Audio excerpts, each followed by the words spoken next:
Okay, welcome to this talk show of Mediactivism organized by European Cultural Foundation and L'Été de l'Art.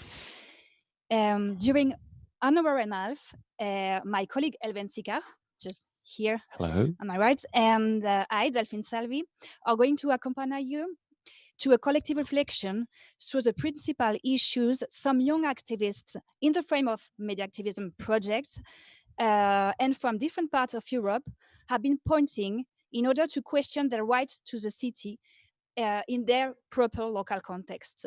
This way, we are going to share the different point of view and experiences and perspectives of 6 different guests.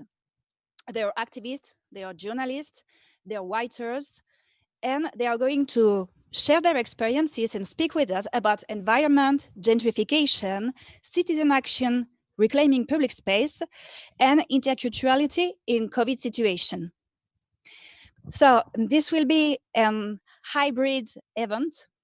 So as you know, we are in sort of post-COVID situation, and we have to adapt our events to this situation. So some of the speakers are going to intervene from their different places through a digital way, and other of the speakers are here with us as Valerie. And so we are going to organize a session the following way. To participate, you have the possibility when you are in the public to write on the chat of the YouTube projection. So if you are watching at us through YouTube, you can add comments or everything around in the chat, and Lucas, our colleague from Spain, is going to take some notes and send us the comments you are going to send to us, and you are going to intervene. So I have here, I don't know if you can see him, but just next to me, I have Elven. He's, well, as you can see, I'm not a native speaker, and so I apologize before starting because sometimes I'm going to make some mistakes. But he's a bilingual. He's my speaker. He's here with me, and he's going to make everything easier. We'll try.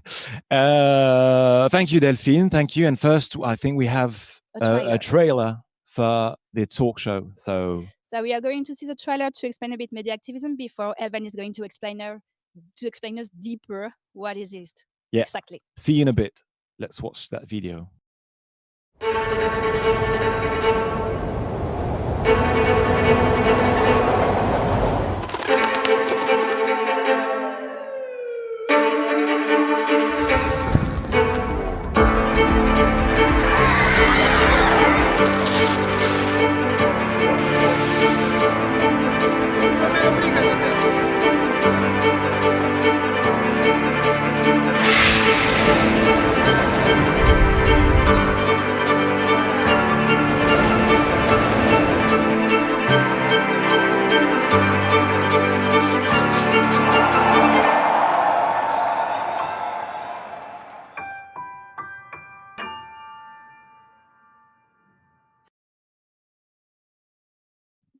And we're back on the Mediactivism talk show. Thanks for watching us. Mediactivism, what is it? What is that project? It's a European project aiming at connecting young citizens and young activists working on the right to the city.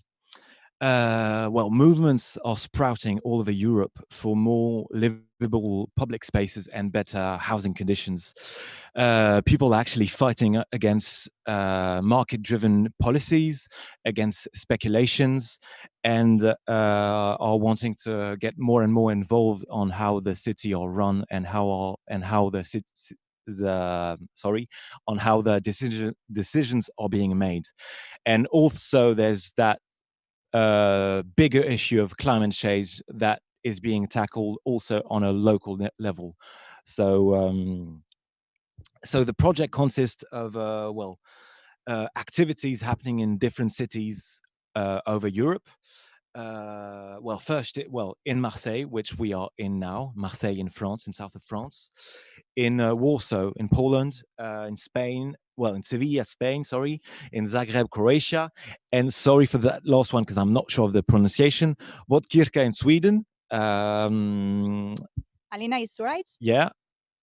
The pronunciation Am I is doing right. this right? Yeah, you're doing great. All right, thanks. And in each of the city, a local organization is actually handling the project, the media activism project.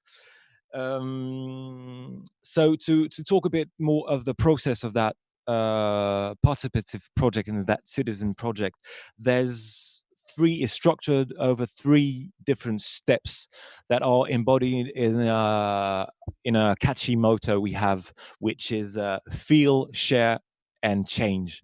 So feel, we already experienced that with the hack camps we had that were going on in the city I talked of last year in 2019. And the idea was to bring together activists and journalists and citizens to tackle issues over right to the city. So we talked about gentrification, speculation, interculturality, and so on.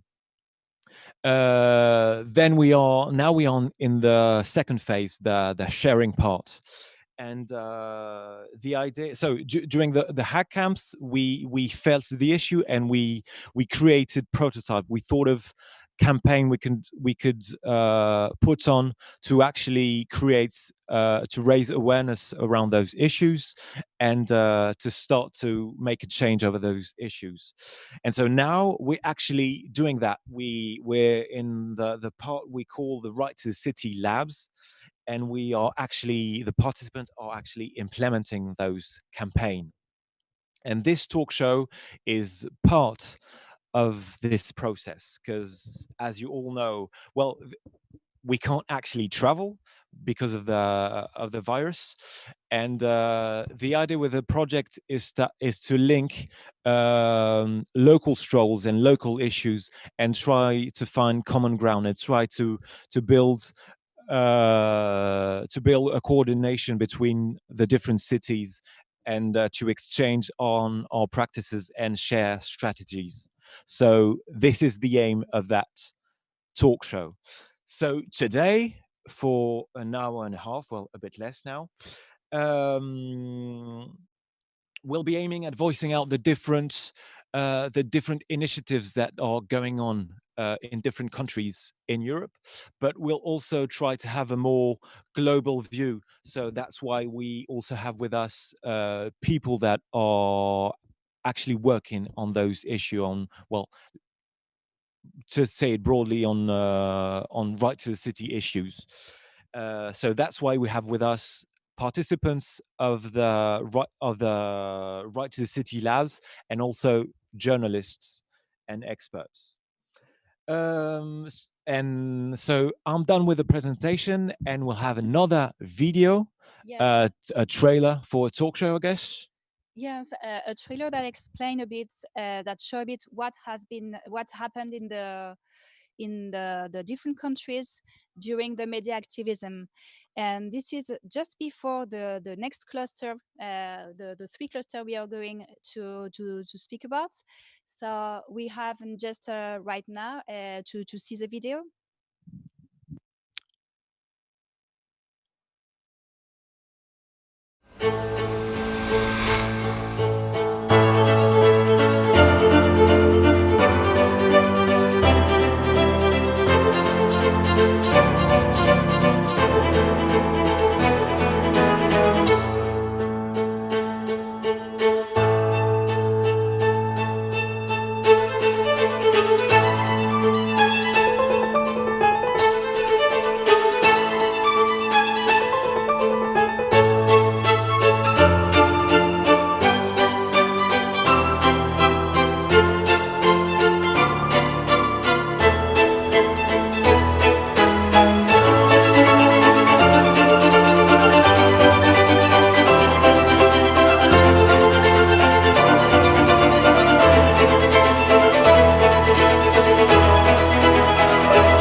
Mediactivism talk show. So first we'll start off with our first cluster.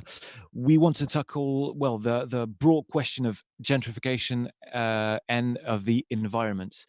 Well, we wanted to articulate those two issues that you might think are very different and distinct, but we think that the different features of gentrification, which are, well, you can name them spatial segregation or speculation, privatization of public space, and so on, and creating more of those segregations and more projects in the city are actually creating environmental issues. But so first, we wanted to talk with Dan Hancock, who's with us now. Dan, you're a journalist.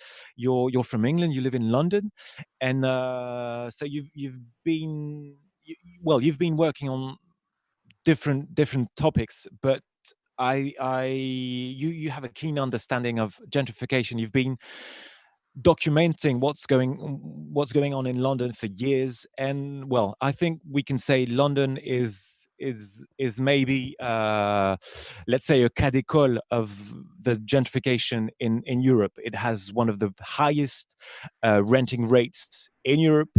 It's really expensive to get housing, and there are tons of projects of real estate projects that are driven by those prices. And well, there's also a very vivid and important popular resistance movements in different parts of the city. So maybe Dan, could you give us a quick overview of what's the situation in London on that topic of gentrification, and maybe give us a few what's the situation of the popular resistance in the city? Thanks. Yeah, I mean, it's true we have a particularly keen and intense relationship with gentrification in London. And in fact, the word gentrification, I always remind people, was coined in the 1960s by the academic Ruth Glass to describe a process that was going on in London. So unfortunately, we are ground zero for this kind of global phenomenon that is now discussed around the world. It was coined to describe the process in the 1960s of young bohemian professionals moving into Notting Hill in West London, which at the time was quite, relatively affordable and cheap.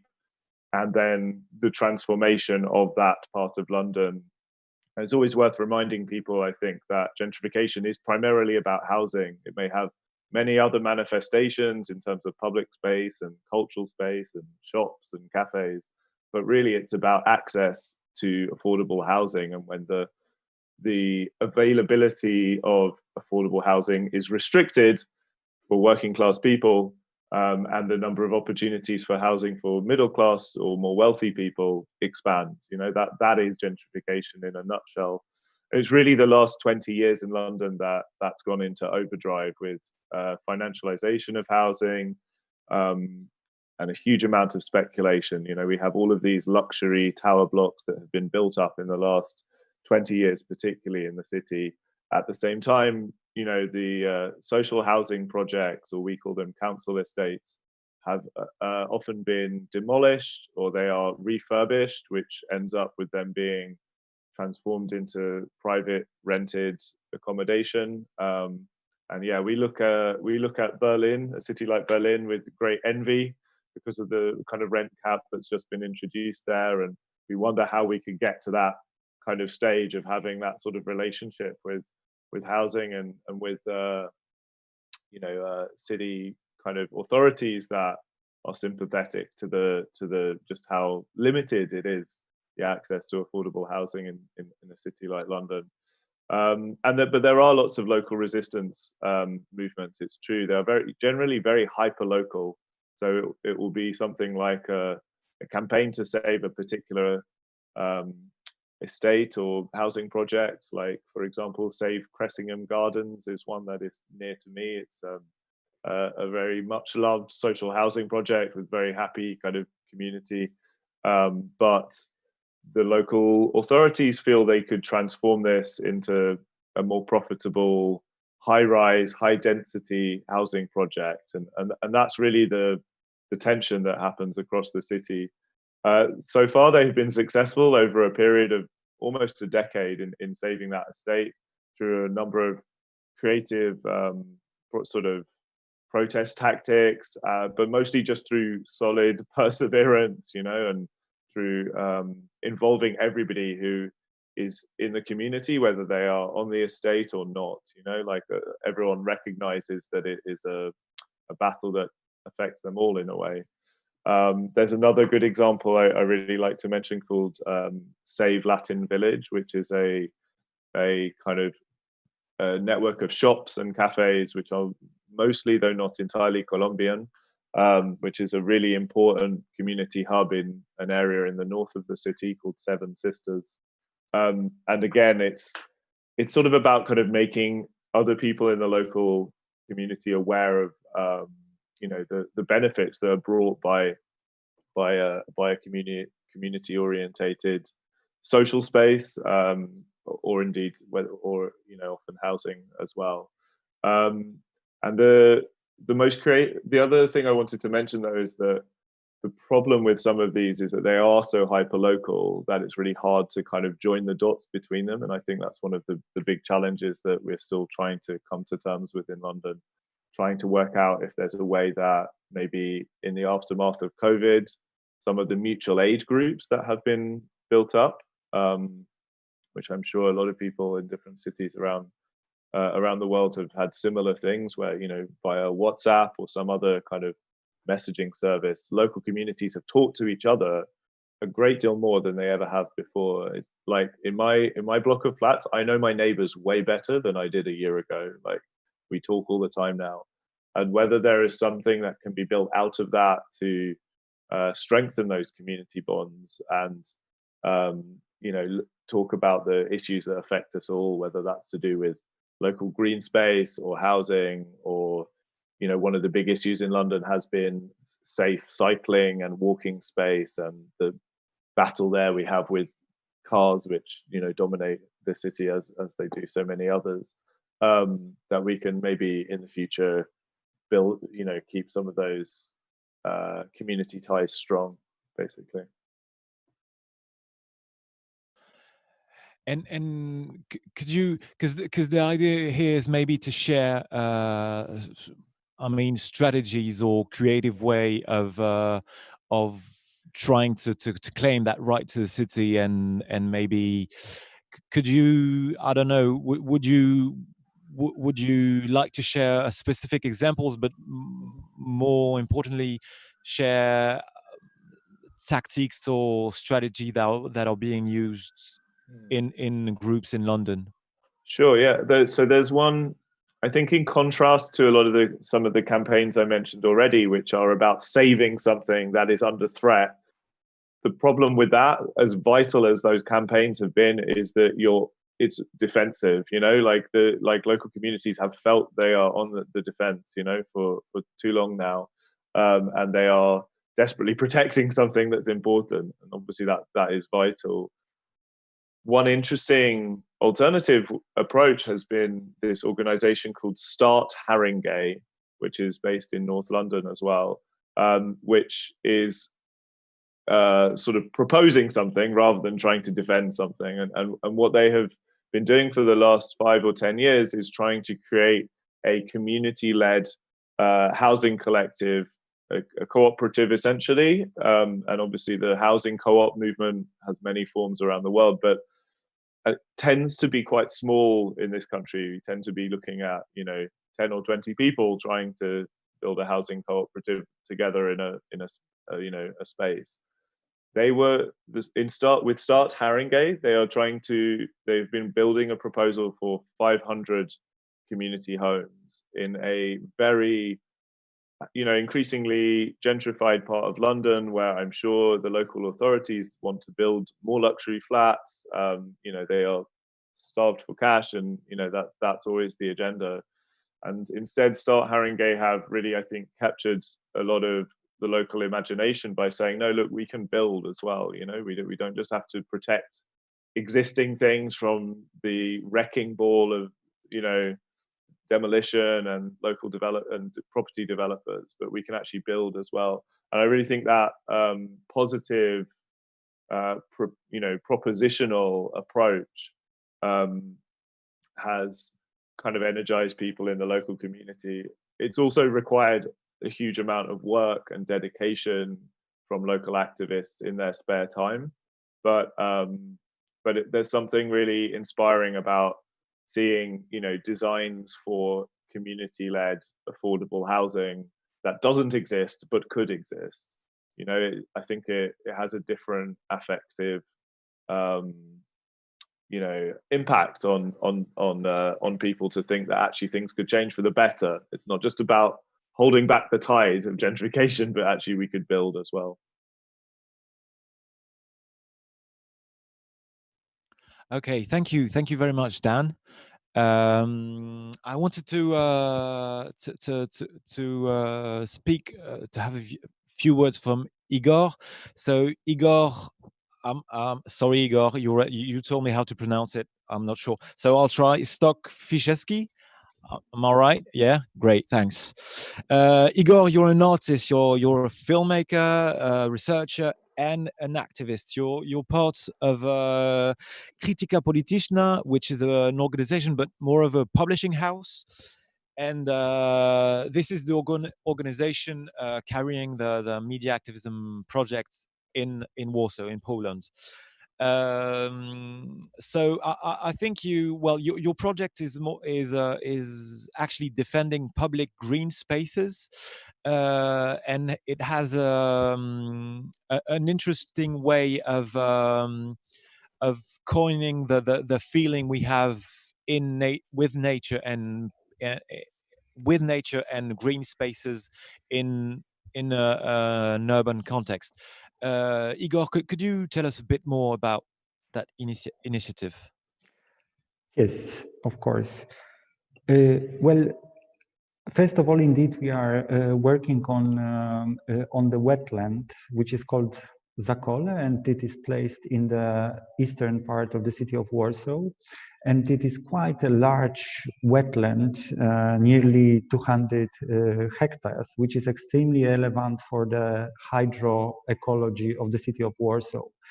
And it's getting dry, plus there is a temptation to make it dry and privatize it. So we are trying to deal with this issue, and as you mentioned, we are trying to defend the wetland from the processes which are happening. But while working there, one can observe very interesting dynamics in relationship to the climate change struggles and the right to the city struggles. There are many challenges and I would say differences in regards to the traditional approach in the right to the city dynamics. Why? Because usually, first of all, we recognize the climate change issues as global ones, and it is extremely difficult to approach it from a local point of view. So this is the first challenge. Second, when you start to operate in relationship to the negative consequences of the climate change on the city level, suddenly you recognize that there are very many actors within the city that you have not recognized before, not only human actors, but suddenly you see that there are non-human actors, there are animals, there are insects, and so on, so on. And then you also notice that there are actors like flora, like water, you know, all those actors who cannot speak on behalf of themselves. So I think that the largest challenge in regards to the climate change issues and the right to the city issues is in fact related to new forms of democracy. The innovative forms of democracy, which at the same time respect the citizens' participation and the decision-making processes in which the citizens are the ones who make decisions, but they take into account at the same time the voice on non-human actors, which is extremely difficult to figure out how to do it. And also they take into account scientific knowledge about the preservance and the dynamics of the city natural ecosystem. So this is probably, I think, the biggest challenge, not only to save as much of the natural ecosystem within our cities, but also to do it in a way that it does not abandon the participative approach in which the inhabitants of the city have their say.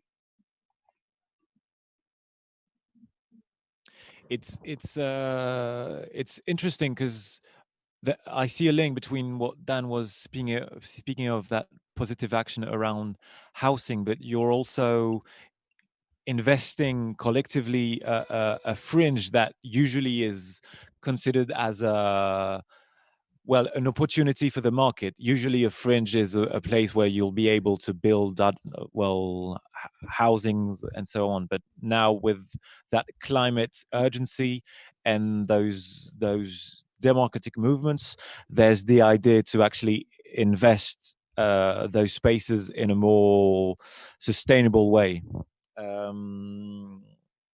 Maybe Igor, did you want to add something on the process, on the practical process you're going through with that project? Maybe quickly, because we're yeah.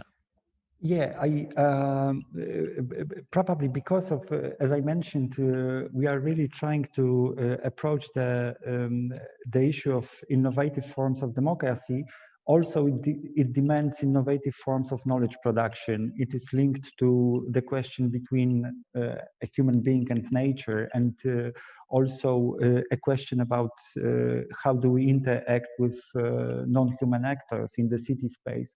So we are really experimenting with, on the one hand, with scientists who are collaborating with us, and on the other hand, with the artists. And we are trying to create tandems composed out of scientists and artists who would be able to invent new ways of speaking about natural environment in the city spaces, and at the same time be able to somehow define the voice of non-human actors. So it's a very exciting process. And the last thing I would like to say is related to the COVID issue.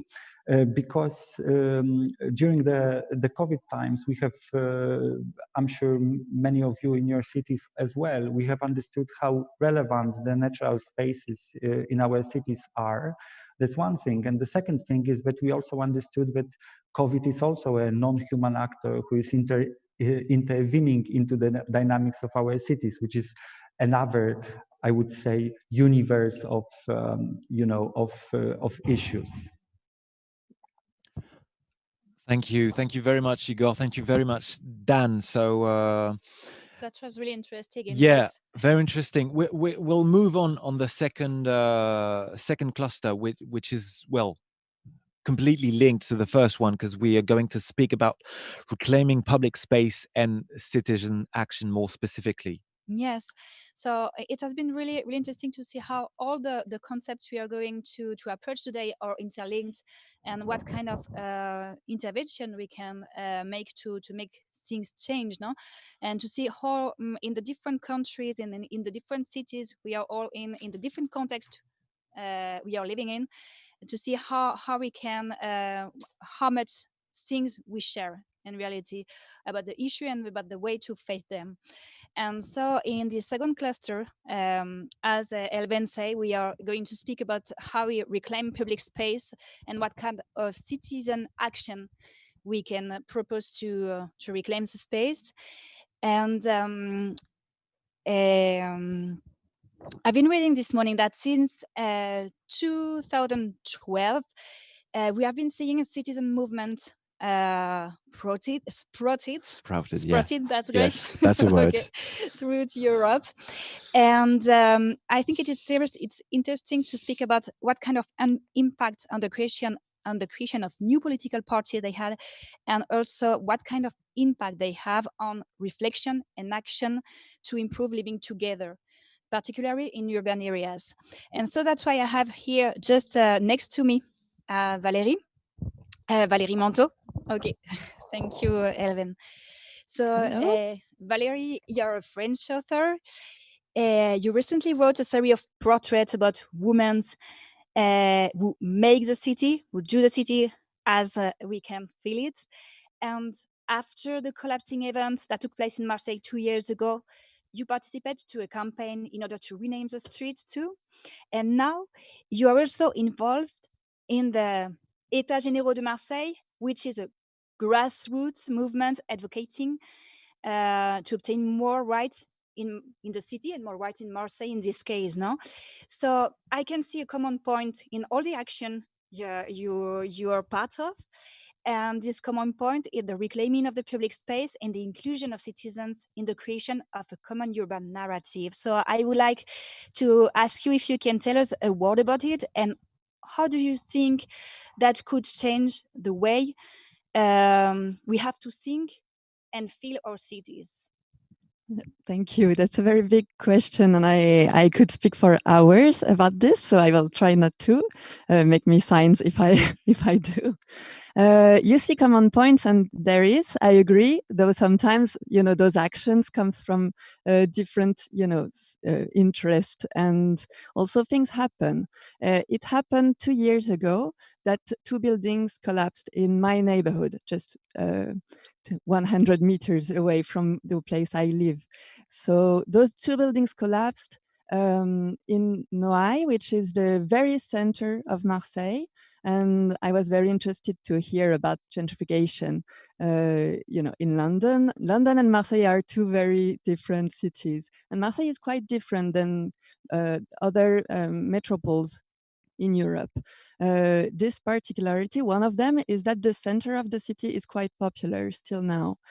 So gentrification is coming, we can see it, but so far we still have those very popular neighborhood, and a lot of migrants live here until now. And 2 years ago, so in this, Noailles is one of those neighborhood, quite exemplar one, I believe. And in Noailles, so 5th of November 2018, those 2 buildings collapsed. First, it was like a total shock, I think, for the whole city, because we know that Noailles is a poor neighborhood.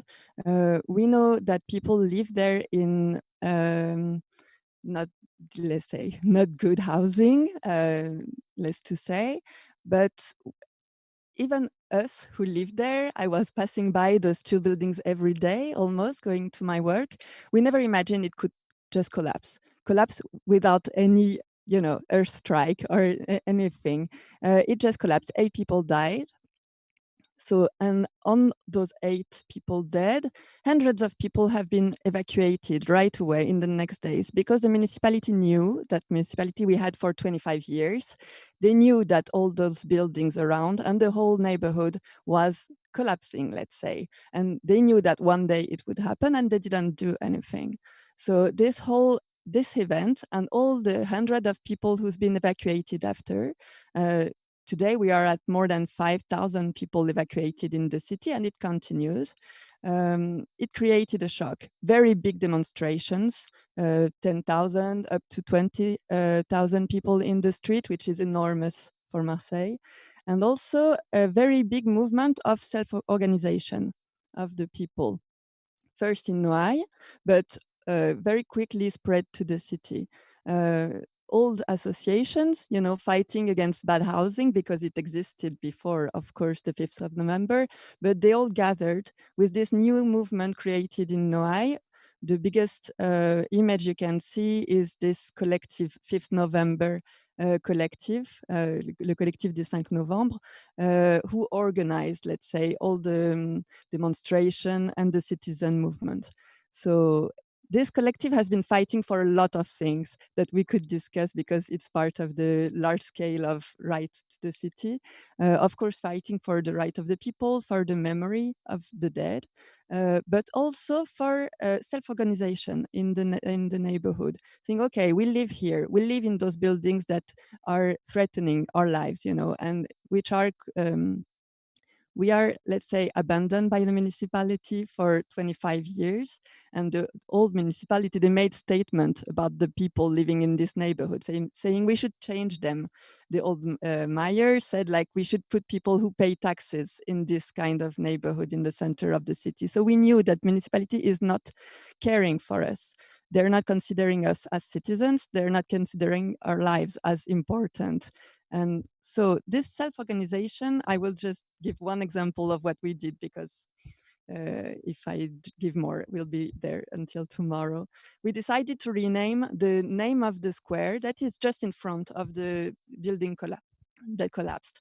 This square is it's not even a square. It's just two roads crossing. It was not legally a square and it didn't have any name. Just one statue was there, the statue of Homer.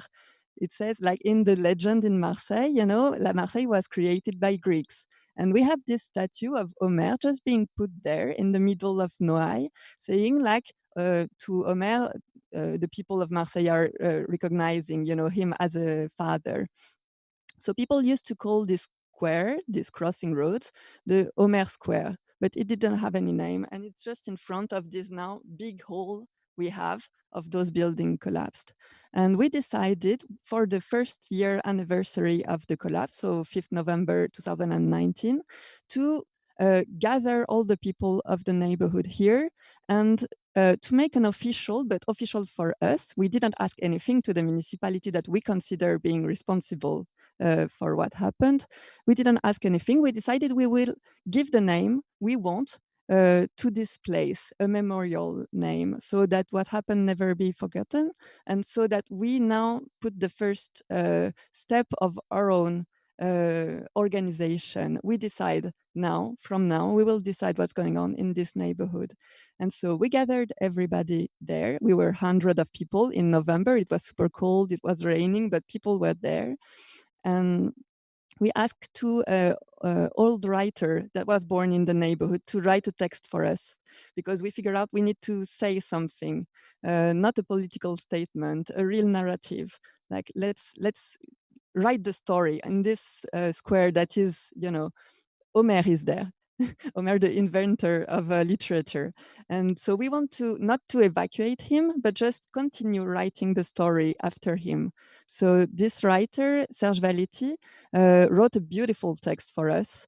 And we asked for actors to come, you know, and they screamed the text for the population on this place. And we put the official, not official, I mean, we printed them, but official plaques. Do you say plaques? On the square, plaques, saying Marseille, Place du 5 Novembre, 5th November square. And what happened is that this evening, it was 1 year ago, a cartoonist was there, a drawer. She was living in another district, but she came, you know, she gathered as everybody, you know, to commemorate what happened and be there with the people. And she saw this evening, it was super powerful. It was really, you know, so strong to be together. And she decided to make kind of graphic novel of what happened that night. And she sent it by email after, saying, just, I made this, you know, if you want to do something with this, it's yours. I mean, it's our common story. And so what we decided to do is make a book out of it. So I brought it. I don't know where I should show it. It's a bit complicated, and we decided once again not to ask anything, you know, anybody's permission to do this. So we made a crowdfunding and asked people to participate on producing this book, which just finished. And we wanted to publish it on the 5th of November this year. We did, actually. We printed this. And what we proposed to the people who participate accepted in this crowdfunding is to pay 10 euros to have one book. But for this 10 euros, we produce 2 books. One of them is given to the person who paid. The other one is offered to the inhabitants of the neighborhood. As I said, like those people living here is quite mixed, but very popular also. Some people are in very big, difficulties, and also with the COVID situation, some people don't pay 10 euros to produce a book of their own memories. But we wanted to make it another, how can I say, that writing together the story of what happened create new bounds between people. So we propose to the people who can pay 10 euros to have their own book and to offer another one to the neighborhood. And we did this last week, and we will next weekend also. We asked for the people to gather in this Place du 5 Novembre, and we have a stock of books, and we just ring at the people's door and offer them the book, just as a common, story that we're writing together, and it still continues. So that was the first example I wanted to give, and now I spoke for how long? No, but that was really great, and it's great to see and to share with us a concrete example of how we can intervene in the public space and how people can gather to make some proposal in order to gain more visibility in that tone that are making us, that big tone that making us sometimes invisible. Exactly. And I want to say something else, is that in between this 2-year story, election happened in the municipality, and the old mayor was kicked out, thank God. And we have a new municipality that we can talk to at least. And this new municipality decided to make official the name of the square this year. So for the second anniversary of the collapsing, they made statements saying, okay, we recognize what the citizen did in this place, this self-organization, the name they choose for their own street. And we will, as soon as the COVID allows, put, let's say, official, names.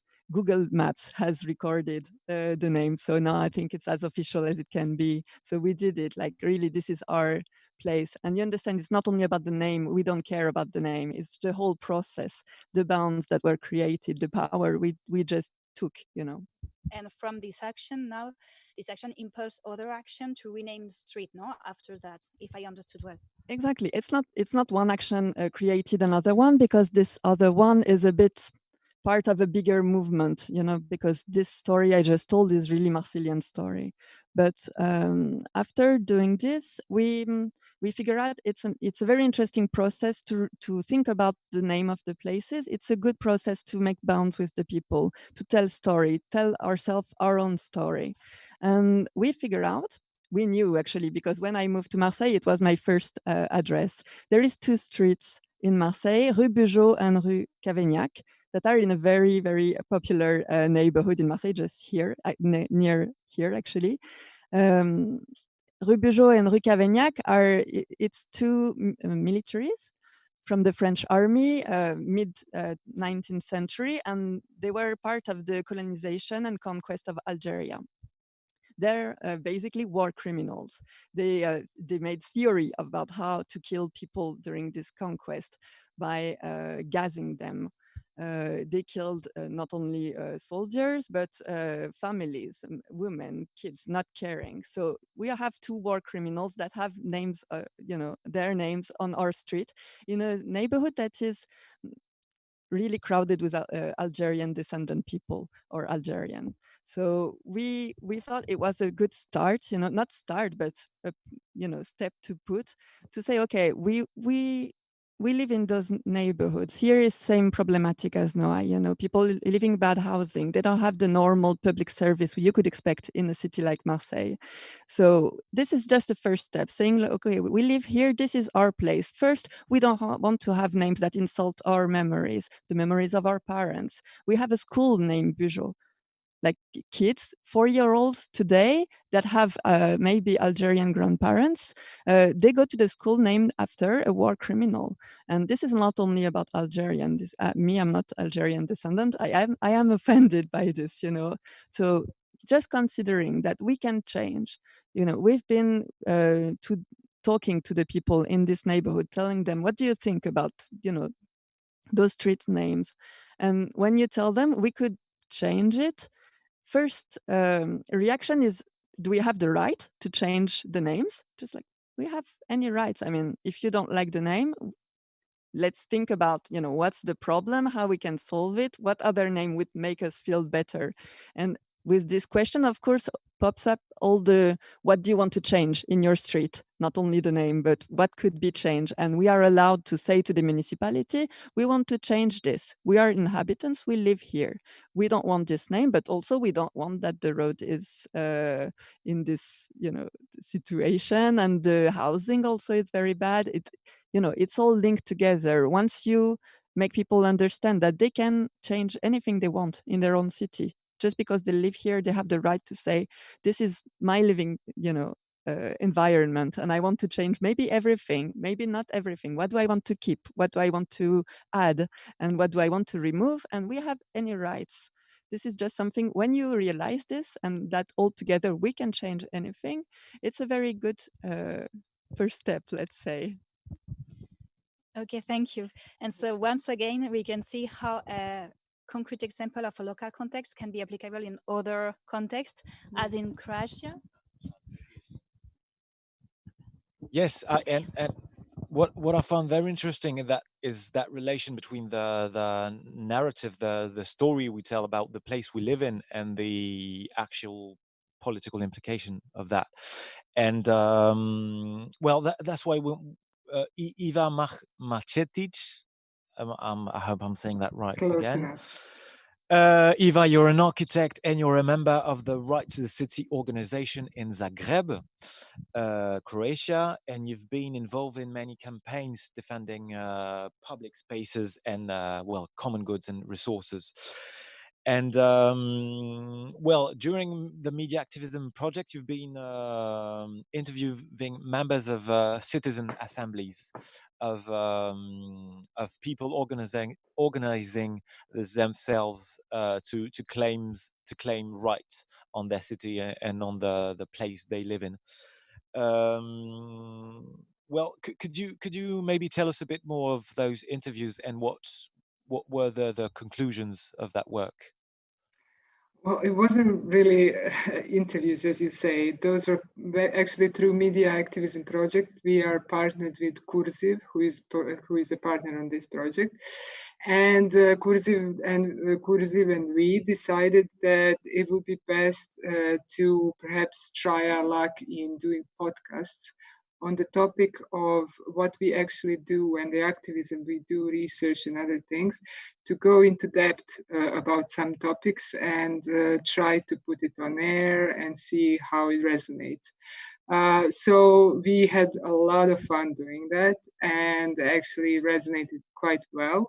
One of the topics which I see that you have focused on are the topics of citizens' assemblies, which we, as Right to the City, initiated in some of the neighborhoods together with grassroots initiatives that were fighting for this or other problem in their neighborhood, be it infrastructure, green spaces, or whatever people usually have problems with in their neighborhoods.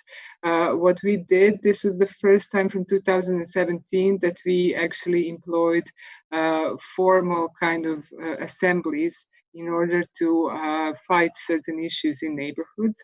We found out in the statute of the city that there is this thing called citizen assembly for certain administrative kind of regions, and these citizens assemblies can make a decision about their neighborhoods, and this decision needs to be respected. And therefore, we decided to try and organize together with initiatives and actually push for organizing these kind of formal citizens assemblies whose decisions need to be respected. What we find out soon was that these decisions were, of course, not accepted or respected in the end, and that this formal process does not really work. But what was success, what we feel as a success of these kind of this wave of citizens assemblies, was that we all have engaged into a process of deliberation in the neighborhoods, especially in the sense of administrative decisions and representation in the neighborhoods, because Zagreb is a city that is formally very decentralized in terms of representation. Every neighborhood from 5,000 inhabitants to 15,000 inhabitants has each own representative body, and there is 218 of these representative bodies around the city, and then you have 17 districts who also have their representative bodies. And the practice was that we in the neighborhoods did not even know who represented us, let alone what they did. So we kind of got engaged into this process by getting to know the people who are the representatives in the neighborhoods, and to really challenge their work with getting them to work for us in terms of organizing assemblies and things like that. So what we did with this project, we talked with people who organized assemblies, people who became representatives in the neighborhoods because they were activists prior to that. And we wanted to talk about the details of this process. How do you organize it and what does it mean? Because once we started doing this, there was more and more interest in how to do it in the city. So we got a lot of questions from different kind of organizations and initiatives. How do we organize citizen assembly and whatnot? So this podcast was kind of aimed at describing also how do you do it and how can you do it and what are the problems that you will run into when you organize such a thing. So I guess that is in short, yeah. That. So if I understand well, you tried to reinvest an already existing form of local democracy, but that wasn't really used or being used properly. But No, so yeah, I'm right. But so my question would be, throughout those media production, did it produce more? Did it engage people to actually invest those spaces? Oh, well, What's the situation with those local assemblies? Changed because of our podcast? I don't think so. I think, I mean, the thing is that, you know, what we did with our project Mediactivism was to try and use one of the forms like media, to use media to actually inform more people about this process. So we did, but it did not, I cannot say that it immediately resulted in more assemblies being organized, especially now, because now it's quite impossible to do that. But our work and work of the people that we talk to through podcasts, it has led to organizing more and more assemblies. So that's the point of these conversations, actually. Okay, so is it on? Yeah, I'm on. Yeah. Okay, so maybe a good, because it's true in loads of different cities. I'm thinking of the example of Marseille. There are those kinds of assemblies that are supposed to give more power to local citizens, but usually they're not really used, or they're used in a not very democratic way. So maybe it can be inspiring for other cities to actually look into the local institutions. I think we're going to move on the third cluster. So we're going to talk about interculturality.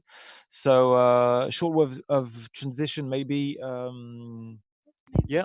Just maybe before moving to the other cluster, I would like to know if in the other countries, because we have been speaking about the own organization of people in assembly creating themselves in Marseille and in Zagreb, and we have here people from Spain, from Poland, and from England, and I would like to know from Sweden, and I would like to know if there are other kind of example you can share with us, maybe on this subject. I'm looking. Yeah, of course. I think just as in, maybe not in the same extent as in London and in France, we also have this great gentrification in the suburbs of Stockholm, where a lot of private, what do you call it, real estaters buy apartments or houses and sell them for a crazy price, which means that the people already living in these suburbs cannot afford the homes there, and they can't afford homes in the city center. So they're kind of left in the state of, where should I live? And there's this thing where they build apartments and houses that you could buy, but the ones that you can rent are very few. And if you will be able to rent, you have to pay a big amount of fee every month, and not everybody has that income or that possibility. Or it's kind of crazy to say that 1-bedroom apartment, I don't know if I would be able to convert the prices correctly, so I don't want to say anything, but I think it's crazy expensive. And sometimes some people with a family of 5 or 6 live in a crowded 1 or 2-bedroom apartment, and that is not a very good environment for anybody. And during this COVID times, we can see about when the spread of the virus and everything, how that affects people living in larger spaces or better housing environments compared to those living in very crowded and tiny spaces, especially in the suburbs. And we had a situation in a suburb called Alby in Botkyrka, and where they built a bunch of new apartments on the Alby hill. And when you get up to the hill, you can see the whole suburb beneath your feet. And they built these apartments, and then they were selling them for really expensive, which led to a lot of protests from the people living in the area. And it became very big in the media as well, where journalists were reporting on the cause and everything. So it ended up, I think, I'm not 100% sure, so I don't want to say anything, but I think it paused the whole situation, where some apartments got sold, but then there were debates about, okay, how should we move forward? Will the rents be more available to the people living in the suburbs, or will it be continuing to be sold to a more expensive price? So I think the debate is still going on, but just as in London or in Poland or in any other country, really, it's an ongoing debate and an ongoing issue. And I think it will be for a few years if we don't actually make the change ourselves as the people. So I don't know if that was clear enough, but feel free to ask me any questions if it was not. It was nice and clear. Yeah. Thank you, Elena. Do you have some more question, or I split? I pass to the other one? Yeah, let's head on to the third cluster, right? So that's great that you just took the words, Elena, because in the third part we are going to speak about interculturality and the fight against discrimination and the actual situation of COVID-19. So in its last brief, I've been reading that the UNESCO shared information about the impact of the pandemic, about the interculturality, and as the Council of Europe just advises about the threats, the threat to equality and the threat to diversity that provokes. And that's why I would like to ask you, to you, Elena, and to you, Moha, from Spain too. Elena, both of you are acting against discrimination from Sweden and from Spain. I know that you're using media as a tool to act and to fight against this discrimination.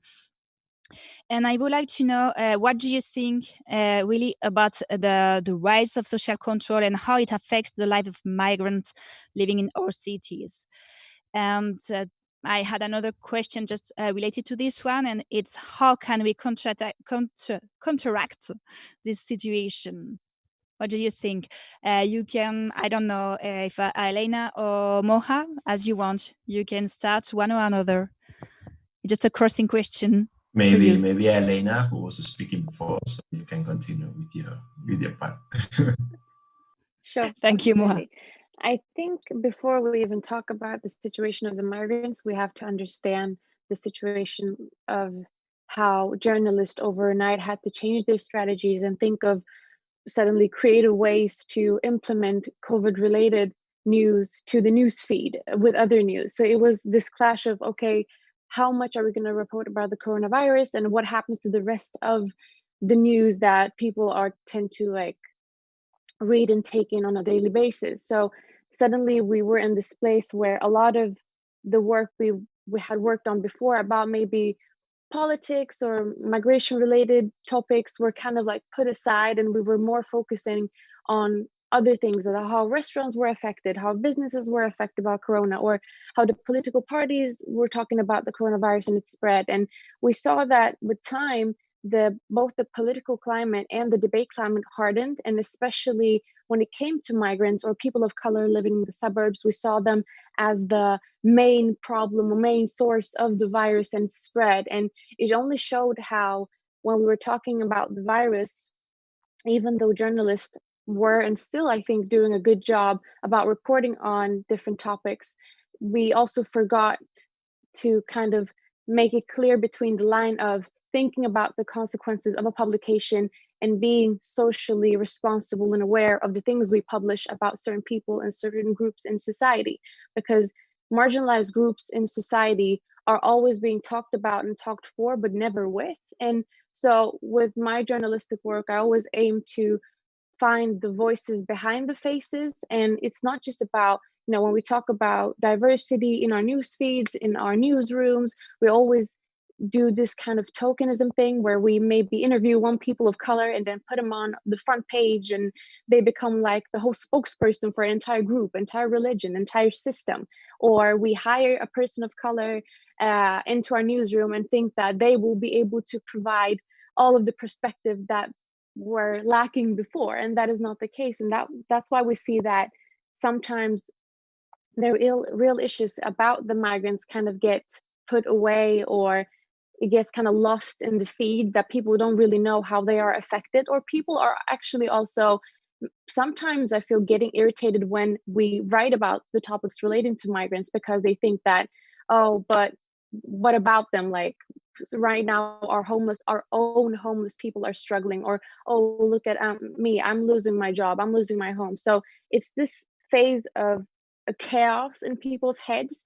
And I think, speaking about real concrete things that has affected migrants, is that in Sweden, the Swedish Migration Agency, due to coronavirus, has been putting some investigations on hold, which means that a lot of migrants in Sweden are left in a unknown state. They don't know if they will get residency. They don't know if they're allowed to stay in the country, and if they're allowed to, how long, where. And a lot of people don't speak the language. And you can stop me if I speak too fast or derail the conversation. But the thing is also that it's not really about the migrants and their situation. It's also about generally like the people of color, especially people also living in the suburbs, because not only some journalists or people writing in these like alternative social media platforms and creating almost like fake news or myths about vaccines and the spread and everything. It's this thing that we have heard politicians say, that people in the suburbs, especially people of color, are less informed when it comes to the coronavirus and the effects of it, which is actually entirely false, because the Swedish government has been, so far keeping a good strategy and trying to keep out good information to all of the citizens. But however, they forget that a big part of the country is also made up of people that might not know the language, migrants. And so the information from the government and different platforms have been very restricted. But that doesn't mean that that group of people have not been informed. They actually have been more informed than the average Swede, because they have news platforms from their own home countries in different languages. They have access to social media just as anybody else. But I think we forget the perspective, and that's when, you know, the whole thing about racism and discrimination comes in, because you get the picture of some people being uneducated, you get the picture of some people not being careful, or you get the picture of some people contributing to its spread, when we see that it doesn't have to do anything with people maybe living in the suburbs creating more virus spread. We still had pubs and we still have libraries and shopping malls open, so most of the spread actually came from that and not really from immigrants or people of color. So, but it's also, I just want to say that in desperate times, people tend to want to find villains. People tend to want to find a quick fix to everything, or because it's easier to blame someone or point a finger to another person instead of looking at yourself. I mean, all of the people that were saying that, oh, these migrants, they come from other countries and then bring diseases and like spread it and whatever. Well, you were actually going to the shopping mall 5 days a week. So, I mean, why don't you take responsibility of your own way of possibly spreading a virus that you might contract? So I think that is important. And if it's not politicians, it's the journalists that are the villain. If it's not the journalist, then it's the migrants. So it's always going to be on that loop until we kind of make people aware that this is like a global problem. It's not a migration problem. It's not this problem or that problem. We have to see the whole picture. And I think that is what people are lacking right now, because it's really hard to know what kind of information to take and where to take it. So yeah, I hope that was clear. Okay, thank you. That's true that the actual situation increased some issue that was already there, no? For people that are more vulnerable in general. You talk about the access to the information, the housing, the mobility. All that things are really important things to feel that we be part of a city and of a community. And you spoke about the stereotypes too, and it's true that the fear, it's always something that provokes some big reaction and doesn't help to fight against the evolution of the discourse of the hate, no? And Moha, what do you think about that from Spain? Thank you. Thank you for inviting me to this talk of media activism. And well, I agree with what Elena said with her analysis. But I will also add that I agree with the part that we have to take control of our own stories, we have had the problem along the history that other people tell our stories, and now we are changing that. And I think that's an important way to start to change the narrative, because during the history we have been told always as victims or as criminals and nothing else. And I think right now we have to change that, to take control of our own stories and to tell them in the huge diversity that we have in our communities. Also, one of the main topics of the talk is about interculturality. And I always prefer to talk about racism, because interculturality has been in our countries, in our societies during all the history. But when we talk about racism, when we put the light on this, is how we can find the causes of what's happening right now in our society. And we have seen it during this pandemic. It was curious to hear from Elena talking about how there were a lot of people blaming migrants of this global pandemic. And that's exactly the same thing that happened in Spain, and I think in all the different countries around the world. And that is because racism, not because interculturality. So I think one of the ways we can use in the media, in our newspapers, televisions, radios, is to start talking about racism and how racism fuels that hate, fuels that exclusion, fuels that all the different problems that we got in our society. Also, I would like to talk about the importance of the social media, because I will talk about the Black people in Spain. We didn't have any access to the traditional media historically, unless we were victims or criminals. And I think through the social media, we had the opportunity to share our stories, to connect to each other's Black people from different parts of the country and even from different parts of Europe. And I think that has been really important. The impact of that has been really important, because we were able to put some issues that haven't been in the traditional media during these past years. We have been able to put this the conversation focusing on other topics that haven't been in the traditional media.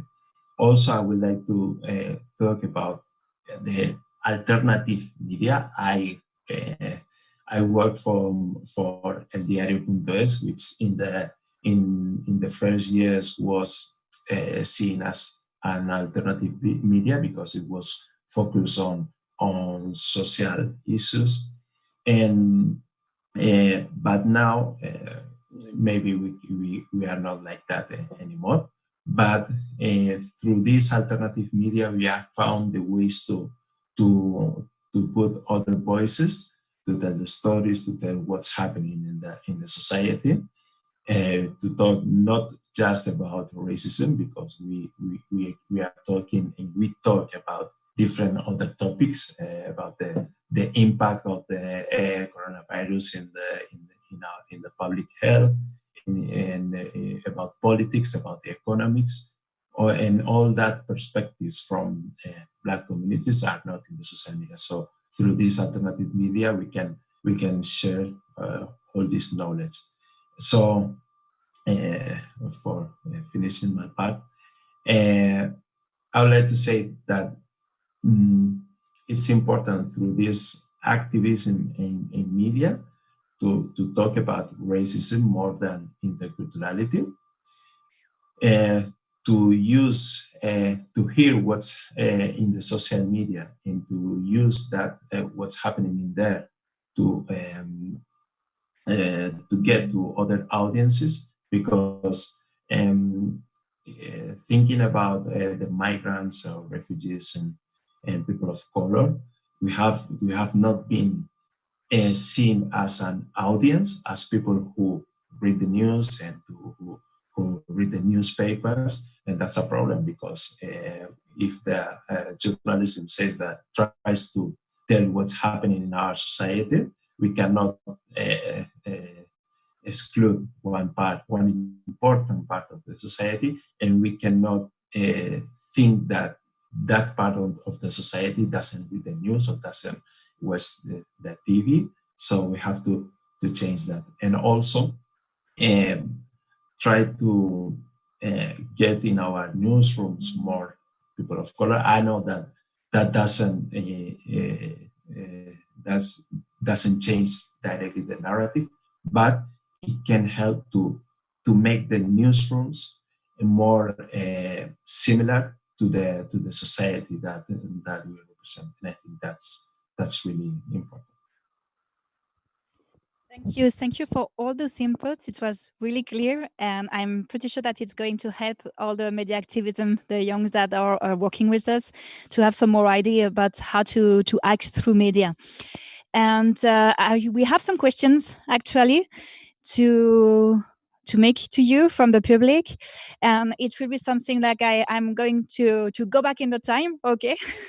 Because we have some question, very precise question for each of you. So the first one would be for Dan, and it is how does Dan think the aftermath of COVID will affect White to the City issue in London next year?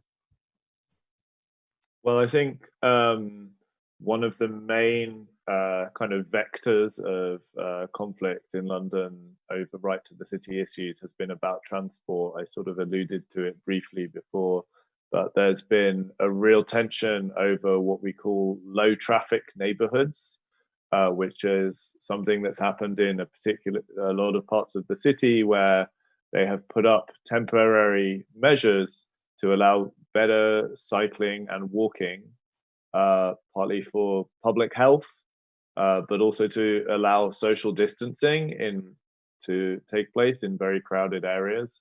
And that has been, as far as I'm concerned, as a cyclist and walker who does not drive or own a car, that's been a really great transformation. It's really opened up spaces, and it's allowed often communities that are in overcrowded housing and overcrowded parts of the city to really have some freedom.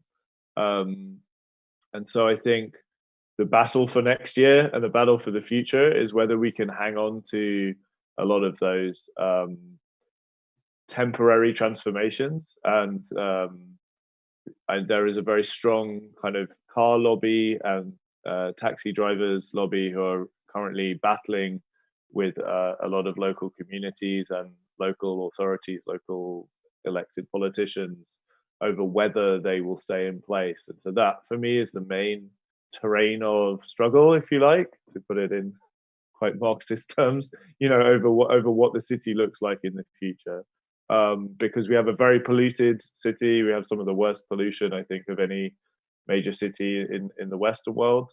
And that always has like a huge impact on disproportionately on poorer people and people of color in the city, who are already facing, so many other types of structural disadvantage. So it's the intersection of public space, environmental policies, and existing inequality in the city that all comes together in this one issue. And that's what I'm going to be keeping a very close eye on in particular. Okay, thank you for your response, Dan. I have another question for Valerie. It's about the housing situation. So did the situation with housing change with the new government? Did they react to the citizens' movements? Thank you very much for this question. I am very embarrassed to say something. No, of course, it changed in a way that I think that the housing situation made the election in many ways. At least we can, I think, agree on this. That so Godin was there for 25 years. He said he will not, being candidate again for the fourth time. And the possibility that this city that was ruled by the right party for more than 25 years turn to the left in this context that we all know, all around the world, not so many places turn from right to left government these days. And this happened in Marseille, I think, mostly because of the citizen movement.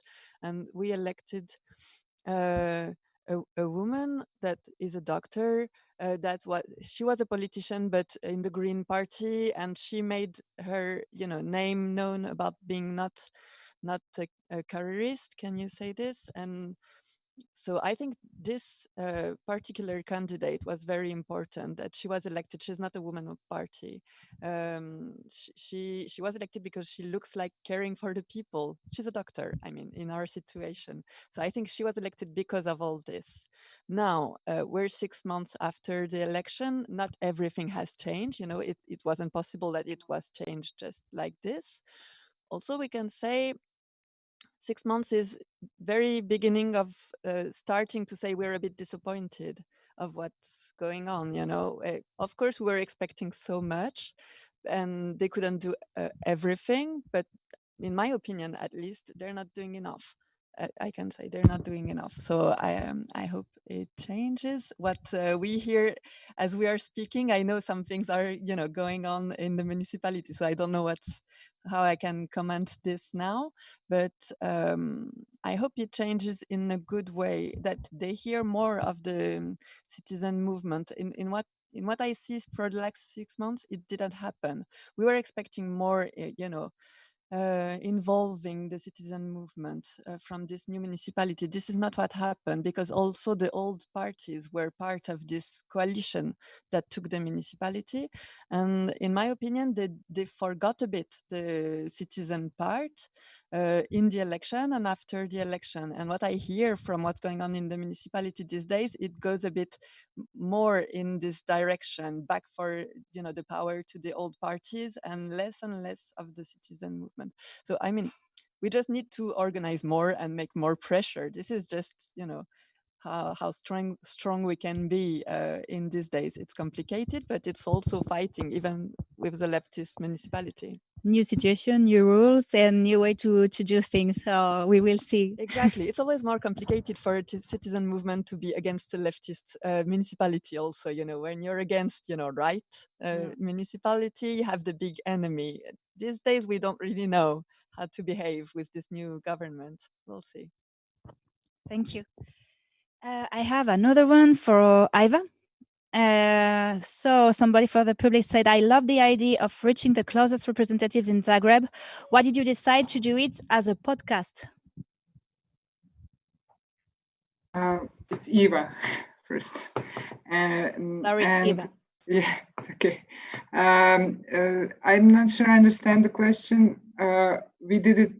It's a practice we did for 3 years, and other initiatives also did it for in the period of the last 3 years. We only decided to talk about it in a podcast because we feel it's a great subject to talk about, and there's not much media space to talk about those things in depth. What paper do you need? Who do you call? What did they say to you? And things like that. I'm not sure if I answered the question. Hope I did. Sorry. Okay, thank you. I had another question about that, so I don't want to put you on a corner, so I will pass. No, please do. It's okay. No, it was about the how did you explain how did they set the radio podcasting and organize it? Somebody wants to know a bit more about that. Can you repeat? I did not hear or understand. She asked, Christina Gomez asked, how did you set the radio podcasting and how do you organize it? How do we set up radio podcasting? Yeah. Well, our partner Cursiv actually did that, the technical part of the whole thing. So we set it up in, we have a technician, and we set it up in our room, and we have fun. That's it. Put it on SoundCloud.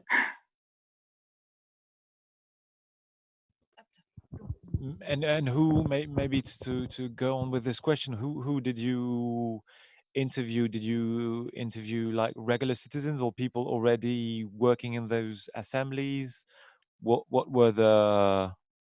It's not an interview, it's a conversation. So we have different kind of people there, from activists who organized the assemblies to local representatives who, like previous activists turned local representatives who work on organizing also these assemblies or whatever. So, and us from Right to the City, we have been part of these initiatives and these things from the beginning. So we just kind of talk about it and explain the procedure, and I don't know, it's not,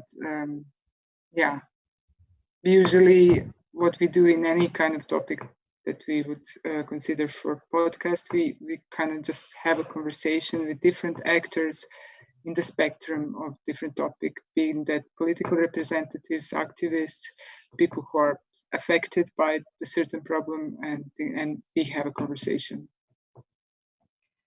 And for Valerie about the État généraux, a question about how it works.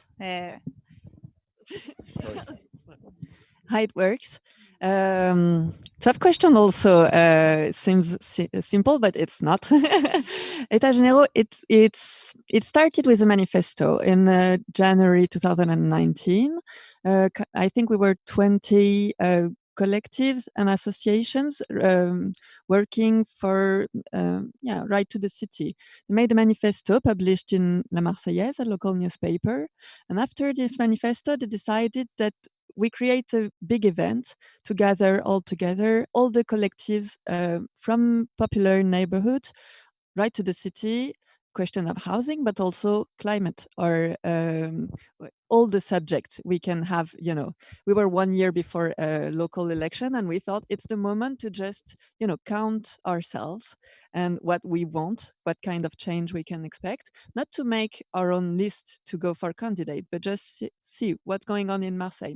Marseille has a big tradition of being a bit abandoned and left over by the politicians. And so it created in many popular neighborhood self-organization. So this big event in June 2019, it gathered more than 50 collective associations and unions. And we made this big event for 3 days. And then we continued gathering on topics and also big gathering. Some subject we can, for example, the COVID crisis, of course, we gathered again and created some, our own proposition, organization for solidarity. It's been very important in Marseille. So I will not say more about this, but this would be a whole subject and very interesting how people self-organized for solidarity in this crisis. So it continues. It's a bit difficult in this situation, of course, because we're all stuck, in emergency. And if you fight for housing these days, I will comment a bit more on the previous question, but there is still a lot to be done. And the emergency is even worse than two years ago, of course. We still have 100 of people that are evacuated from their house, living in hostels or, precarious places. We ask, for example, for requisition of vacant apartments. So we're pressuring the municipality on this. They're not doing, but so we have, every collective has its own emergencies. It's always difficult to find time, especially in crisis moments, to gather and make a global, movement. But we're trying successfully, I think. But Thanks a lot. Just a last question for Elena, and we will finish. So, Elena, how challenging it is to produce media content that mainstream media can pick up on? What could be done to help active citizens? Yeah, it is hard. I mean, it is hard. And actually, it depends.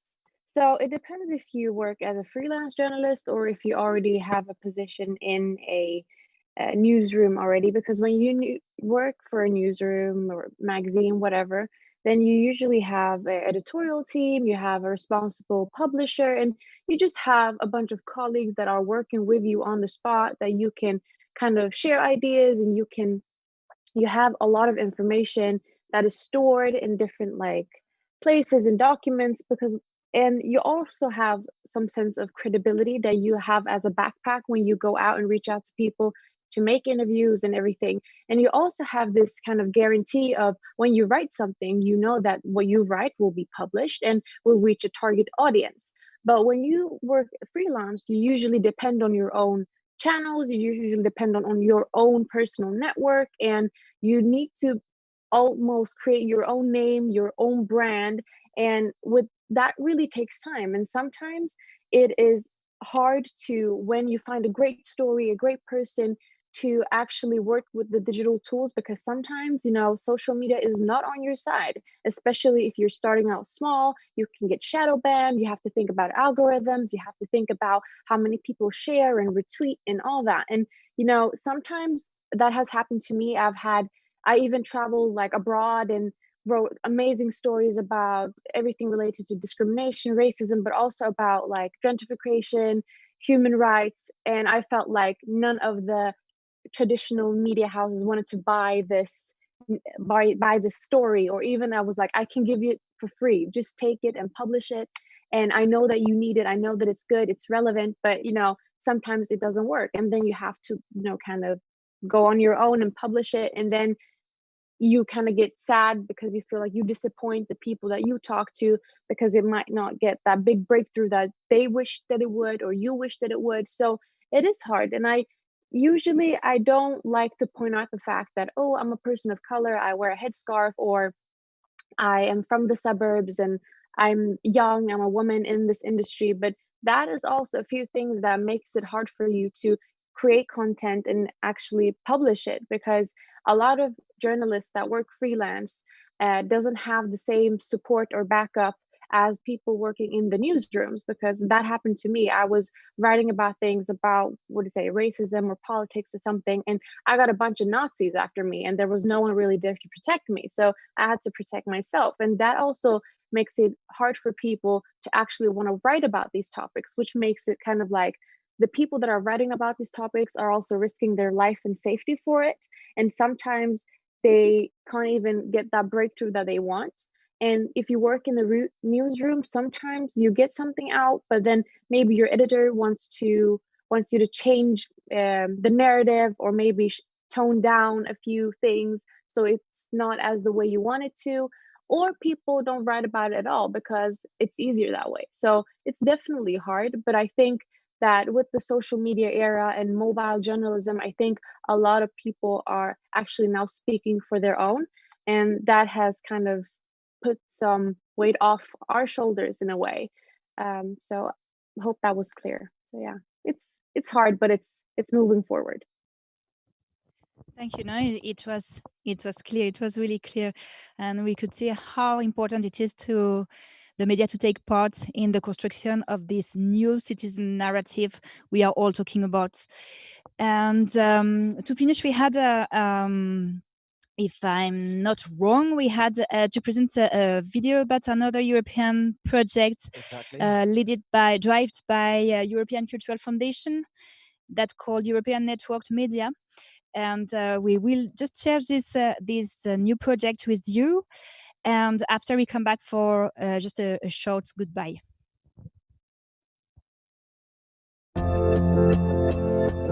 The European Cultural Foundation is building a coalition to shape a European media landscape. Together with journalists, researchers, and concerned citizens, we are drawing and testing a blueprint for a network European media model, based on public values and independent from both market and government.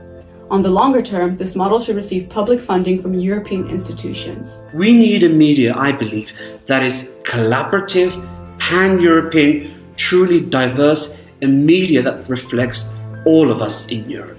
If the inhabitants of Europe are to live together in peace and solidarity with each other, it is crucial Europe has a public space where citizens, including the ones not formally recognized as such, are sharing perspectives, discussing differences of opinion, and producing shared culture. Media is a vital element for such a space. We live in Europe and stories don't stop at national borders. That's why it's really important that journalists collaborate across borders and listen also to voices from the peripheries. And that's exactly what a European network media can do. We need to create a media that can talk both to the center and the periphery. We need to amplify those already doing important media work, often on the periphery in Europe. Bold and dynamic new media popping up in Brussels, in the EU member states, and in the EU's near neighborhood, which is going to be such a big part of the continent's future. Being European has multiple layers. I come from Amsterdam, I'm Dutch, and I feel European. Europe is a multi-layered system, and any effort at a network media should reflect that. If Europe is to contend with the myriad crises the continent faces, then we need a truly networked European media that is beyond the national echo chambers, that advances democratic and progressive values. Do we know each other all that well across Europe? Our memories, our family stories, our life experiences, having a media initiative that would help us see that and share those stories and those realities and have a shared set of facts, that would help us find solutions for the future. And we need solutions, and we can build solutions and be more optimistic. Do you want to reimagine a new media, free of hate and open to new ways of being? Please join us in this mission.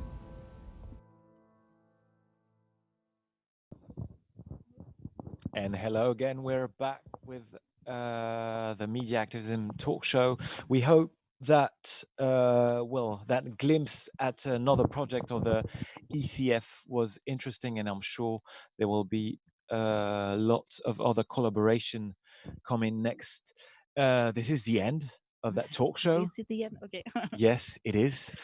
Well, thank you very much to all of you. Thank you, Delphine. Thank you, and thank you to our guest for being with us today. And I hope it was interesting and inspiring. And I hope we'll be able to exchange more over those issues. And yes, thank you all of you. The one that I can see on the digital way, the one that are accompanying us on the studio, all the team that help us to make that possible in all the different countries, because you have part of the team helping us with Luca in Spain, Nico just helped us from Holland too.